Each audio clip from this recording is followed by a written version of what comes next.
کا باقاعدہ آغاز کرتے ہیں۔ کورونا کی تیسری لہر مزید شدت اختیار کر گئی۔ 24 گھنٹے کے دوران 70 افراد موت کی نیند جاس ہوئے۔ ہلاکتوں کی تعداد 17,187 ہو گئی۔ 4,825 نئے مریض بھی رجسٹرڈ ہوئے۔ کورونا کے مہلک وار جاری ہیں۔ NCOC کے مطابق ملک بھر میں کورونا مریضوں کی تعداد 8,04,52 تک پہنچ گئی ہے۔ گزشتہ 24 گھنٹے کے دوران 50,161 کورونا ٹیسٹ کیے گئے ہیں، جن میں سے 4,825 افراد میں وائرس موجود ہونے کا انکشاف ہوا ہے۔ کورونا سے متاثر 4,862 مریضوں کی حالت تشویشناک ہے۔ ملک بھر میں مثبت کیسز کی شرح 9.6% رہی۔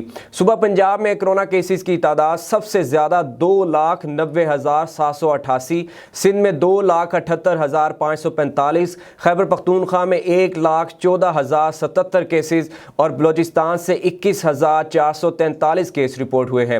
آزاد کشمیر میں کورونا مریضوں کی تعداد 16,591 ہو گئی۔ گلگت بلتستان میں 5,258 کیسز، جبکہ اسلام آباد میں 73,450 افراد مرض کا شکار ہیں۔